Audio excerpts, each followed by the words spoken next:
Hello, financial coaches and Financial Coaches Unite community.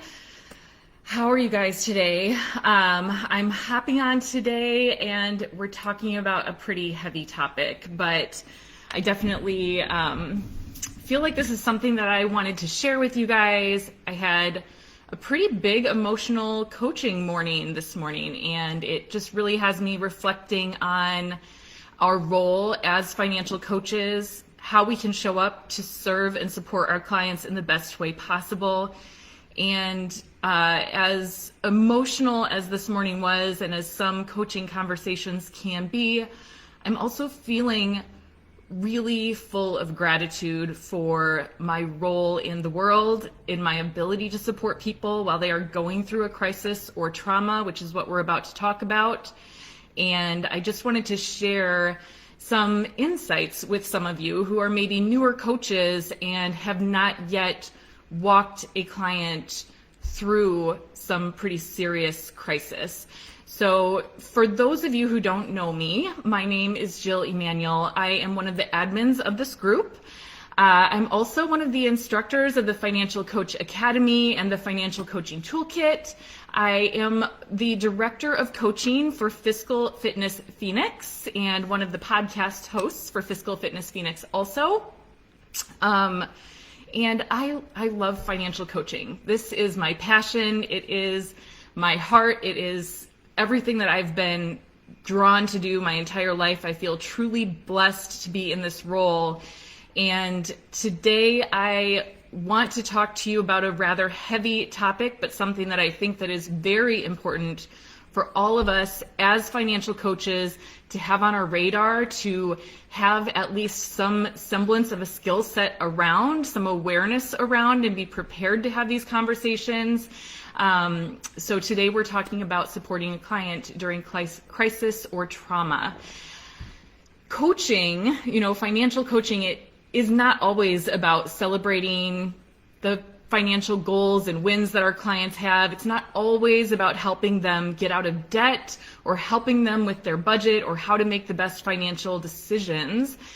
The beauty of having a financial coach for many clients is to have someone there not only to help them navigate their big financial decisions and to strategize around how to reach their goals, but it also is to have someone there to support them when tragedy strikes.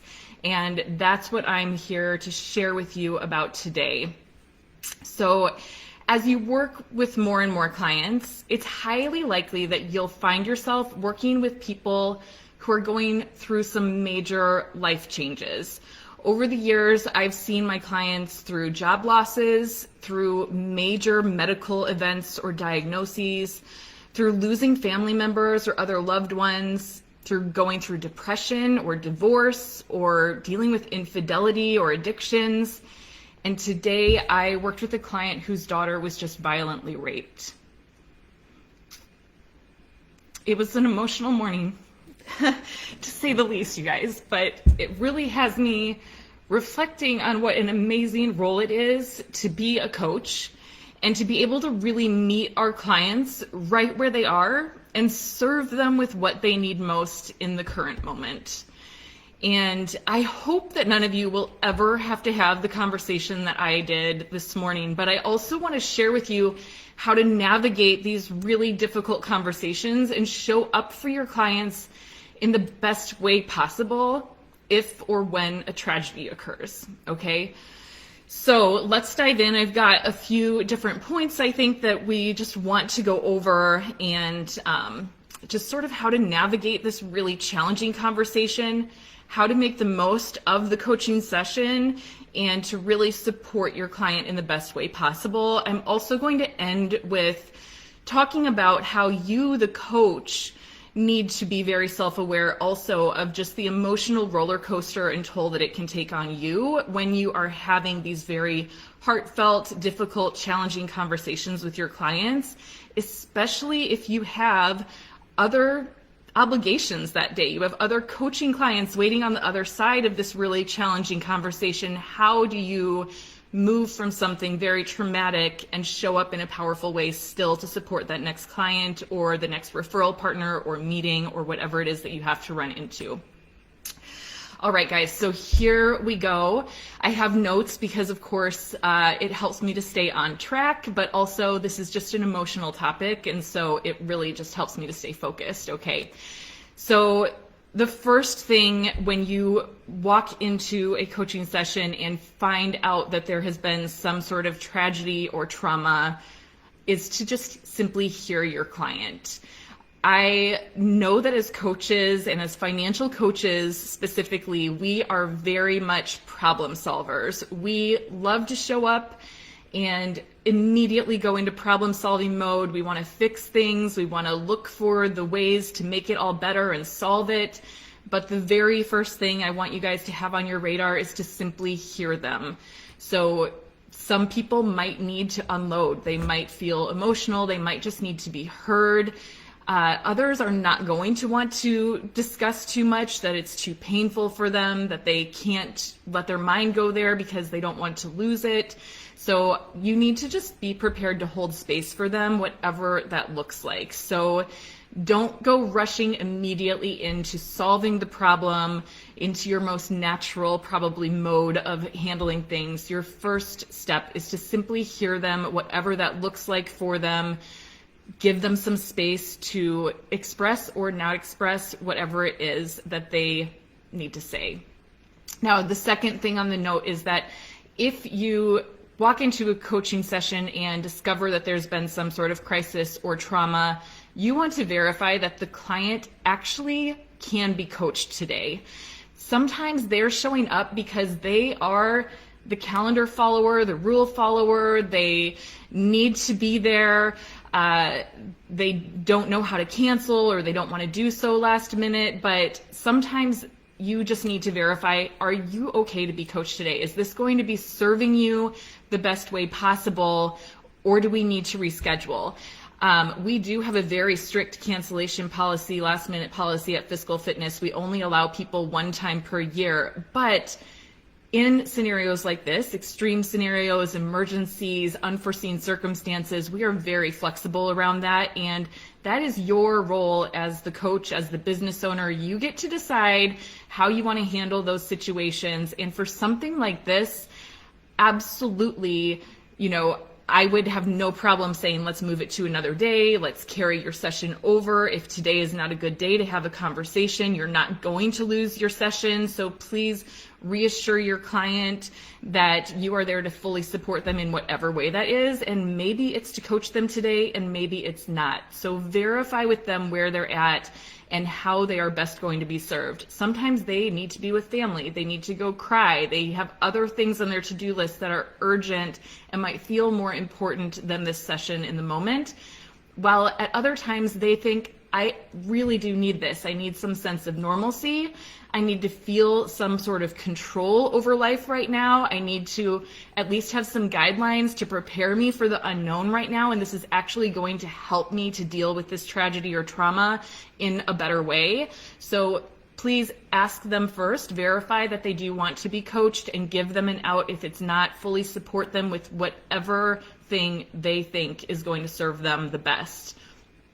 All right, third thing on my list is to just simply ask them, what is going to help you the most right now? They may have something that's right on their radar, something that they know right away that they're seeing coming because of this new crisis or trauma that they know they need to deal with and they need a plan for.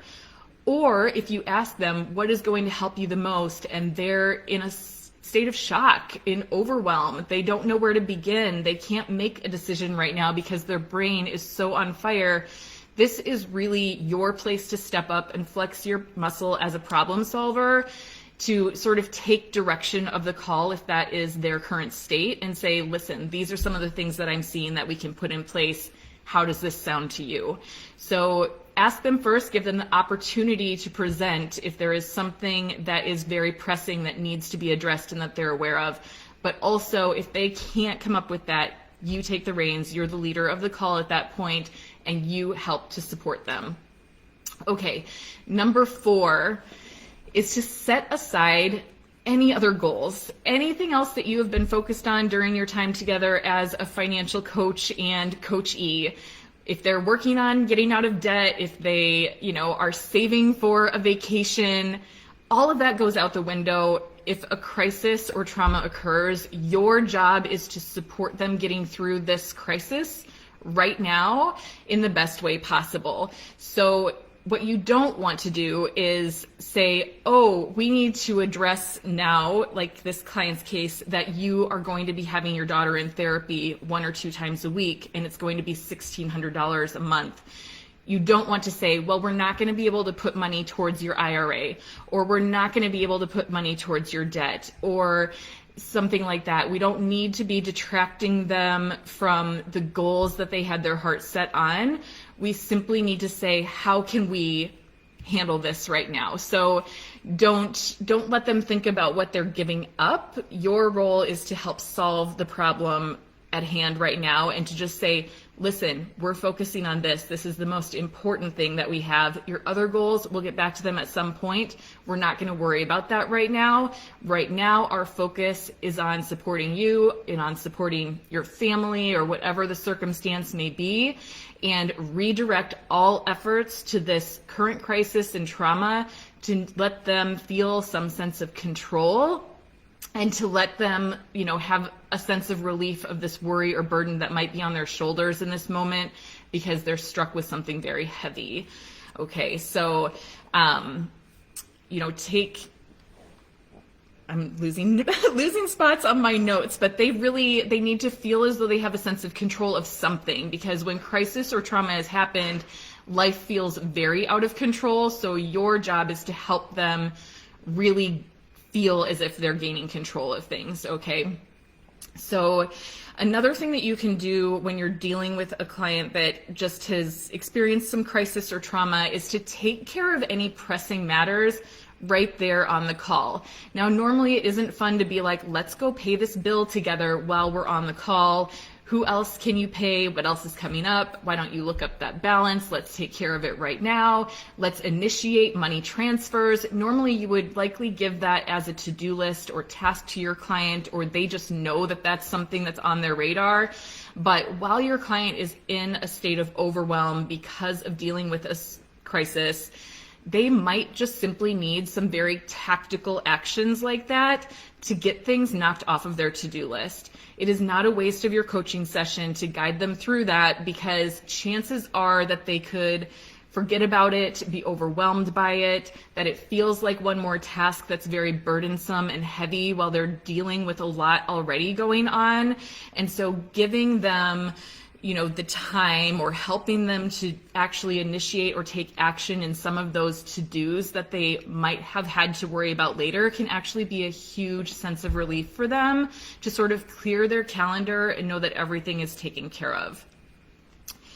I would also say the next thing on the list is to just give them very clear-cut answers or guidelines.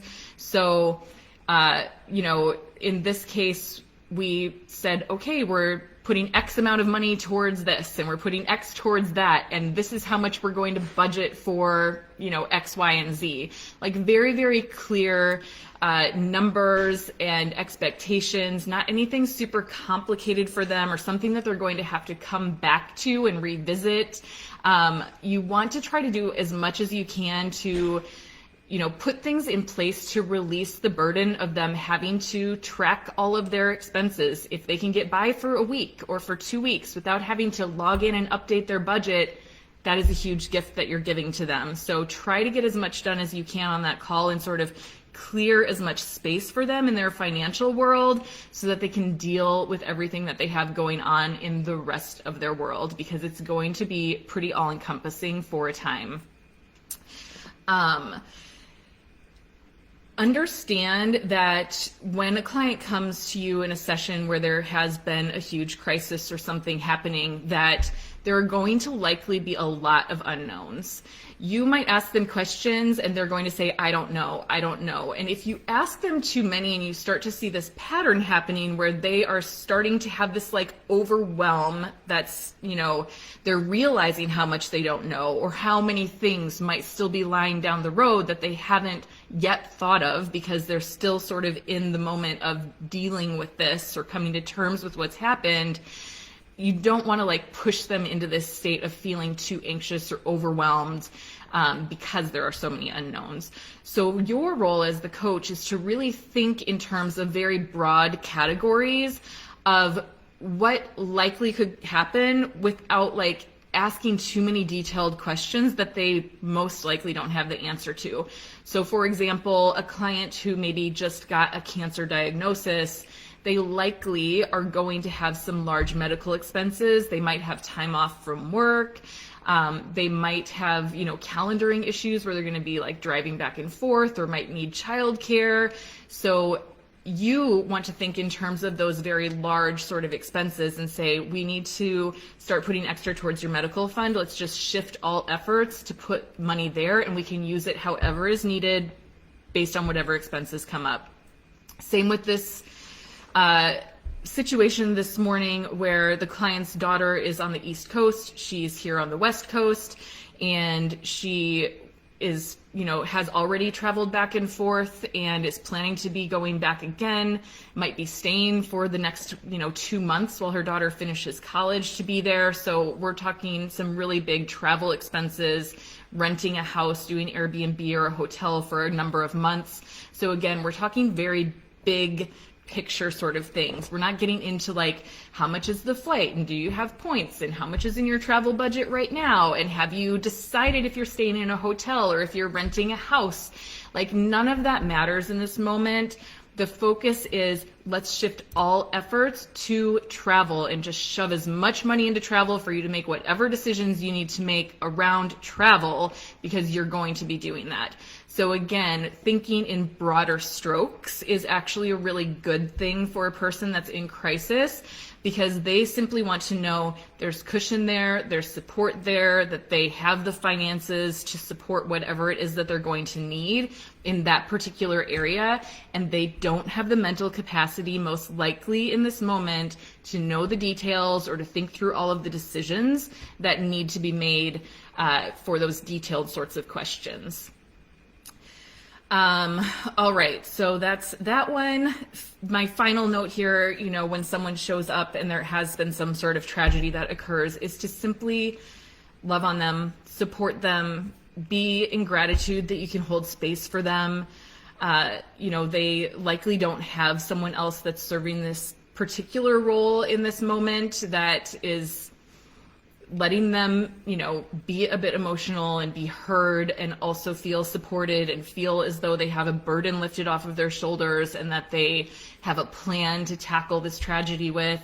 And oftentimes just simply getting into a little bit of that problem solving or letting them know that, hey, we're shifting focus and there's no expectation of you to be doing anything else, showing up for anything else, that we're simply here to support in this moment for this thing, is exactly what they need. So it really is a very beautiful thing as our role as their coach. So the final thing that I wanted to touch on is that, as the coach, it's really important for you to be very aware of your own energy when you're having tough coaching days, because they are going to happen. Not all of our coaching conversations are exciting. They're not all fun. They're also can be challenging in very different ways. This call in particular was a very emotional sort of call. It was not dealing with debt or a financial sort of stressor. This was a very different type of emotional call, and they're going to happen because you as the coach are intertwined in all of the moving pieces of your clients' lives most likely, and you're going to be impacted by those or have an impact on those. You may be going back to back in coaching sessions. So that is exactly what happened for me this morning, was that I was going directly from this call right into another call. And it is really important for you to be aware of your own emotional roller coaster that you may be riding, so that you don't bring that stress or worry or trauma from the previous session into your next. So let's just talk about that for a few moments as we're kind of wrapping this topic up. So some things that you do not want to do, okay? You do not want to show up to the next session and share with your client that you've had an emotional day, or a tough session. You don't want to share with them, oh gosh, I just got done with a client who's dealing with X. And I know you're not trying to gossip or spread anything around or whatever the case may be, but sometimes, our clients will say, well, how are you? And if we know them very well, the natural inclination is to be like, oh gosh, it's been a pretty rough day. I've had some tough sessions, or whatever the case may be. And it is really important for you to filter that, to leave that out, to remove that. It is not your client's responsibility to share that burden with you.